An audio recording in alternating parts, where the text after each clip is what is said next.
Organisms and habitats have been fundamentally changed since the appearance of humans and thus also of technology. This reciprocal influence requires a new way of looking at and differentiating the concept of nature. A dichotomous understanding of nature no longer seems to work in times of global environmental change, as these contraries are now so profoundly interwoven that it is very difficult to distinguish or separate them. Postnaturalism thus describes a break with old ideas of nature. It is a condenser for the exploration of ideas, scenarios, and designs. A blurring of boundaries in an investigation of a condition that results from the fusion of natural, cultural, and technical paradigms. As the concept of nature loses its definiteness, the appeal to nature becomes ideology, false consciousness.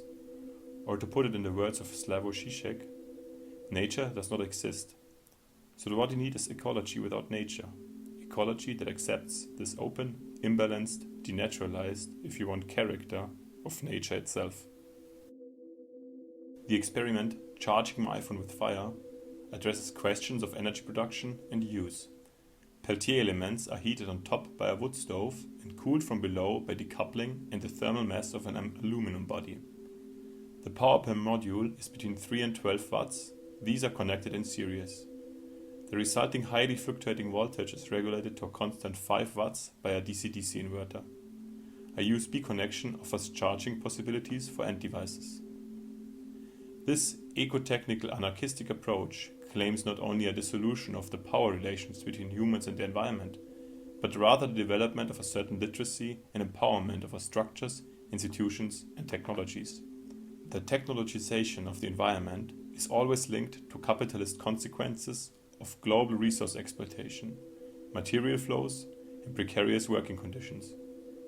My experiment questions our dependence on and active participation in these mechanisms by subverting the prescribed processes and concepts of energy and raw material use. A high-tech artifact meets ritual and archaism.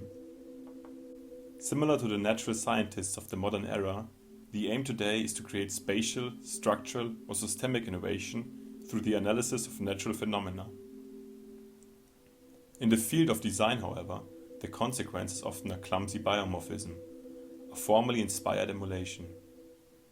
Design approaches that imitate nature and present themselves as supposedly innovative solutions in terms of tectonics, typology, materiality, or fabrication must always be viewed critically. Today it is after all the tools and interfaces that have changed the means of design and the access to our environments. With the help of StyleGAN 2, an algorithmic model was trained that generates artificial animal habitats based on real photographs of bird habitats like nests or cocoons.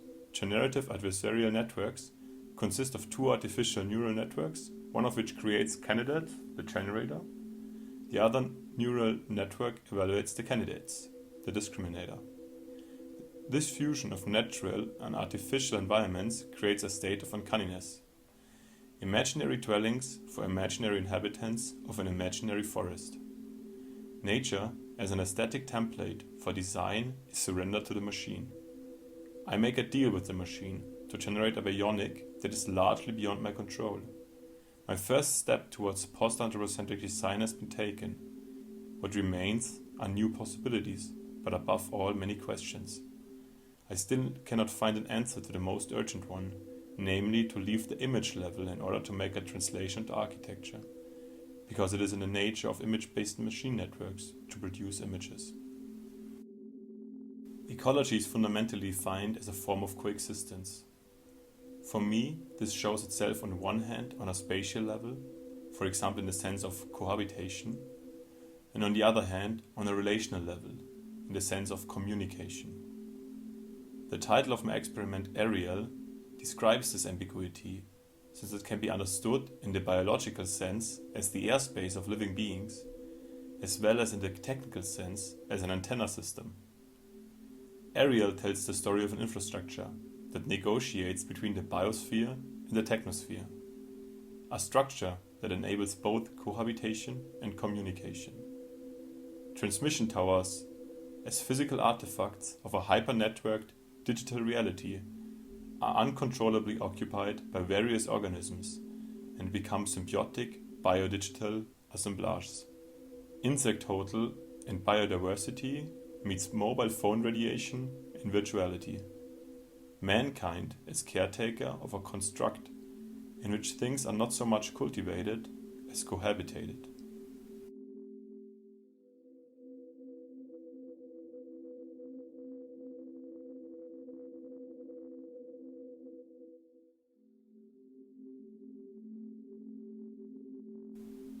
The shift in the meaning of ecology to increasingly denaturalized areas calls for an ecology without nature. Whereas ecology used to be politically semantically charged with nature, the term now dispenses without any reference to nature. Such a concept of ecology consequently detaches itself from the ideas of a harmonious coexistence and the possible achievement of restoration of a supposedly existing state of equilibrium. The concept of ecology must thus also include precarious circumstances, toxic relations, and other disturbed dynamics, in order to rethink the often prevailing pastoral narratives of ecologies and natures. Moreover, the move away from human-centered design conversely calls for a turn towards non-human entities and creativities. The agency of organisms and objects must also find its way into architecture in the sense of a new materialism. Genetically, fungi are more similar to humans than plants. After all, we come from the same group of eukaryotes. In addition, our bodies are hosts for fungi and bacteria, so it is not always clear which is which. The mushroom monument is an architecture that celebrates and normalizes the fluidity of other species. The mushroom as the queer, the non-binary. The mushroom as the cryptic, the subversive. The mushroom as sexual fluid. The mushroom as ornament. Based on the question of the extent to which digital simulation can be used to engage with contemporary natural environments, this part of my investigation aims to create a contemplative experience of an ecological system. Contemplation presents itself as an intuitive alternative or a continuative supplement to the discursive effort of gaining knowledge. In the installation Walden 3, viewers move through a digitally simulated forest in an infinite manner. In video games, no-clip mode, also known as no-clipping, is a mode that prevents the player's camera from being limited or obstructed by objects, allowing the camera to move in any direction. The forest, as a digital spatial continuum, deconstructs itself before our eyes and at the same time constantly rebuilds itself. This sectional or clipped insight into a complex system makes it possible to identify individual elements and at the same time grasp the totality.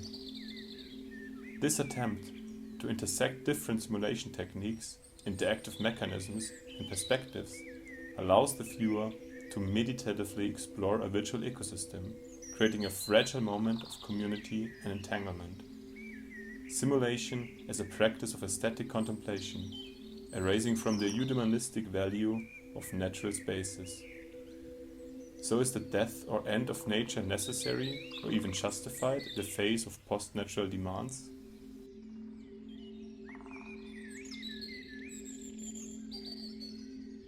The methodology of inductive working and the fragmentary approach seems to me appropriate to describe an ecology. As a complex field of relationships, it is difficult to come up with a final solution for the matter. As already mentioned, I am primarily interested in developing an ecological attitude within architectural practice, which, similar to a hybrid ecology, should be of a multi-layered and multi-dimensional nature. In this respect, my experiments cannot be separated from each other. Too often there are overlaps and recurring themes. Hence, the attempt to convey them as part of a whole, as fragments. My engagement with ecological theory was by no means easy, as many of the contemporary thinkers raise a lot of important questions without providing any real answers. So we need to change, but you don't know how. Timothy Morton says it himself. We have to admit it, we are stuck. So maybe my own confusion in all this is not such a bad thing. I'm in the midst of the process of ecologizing my thinking.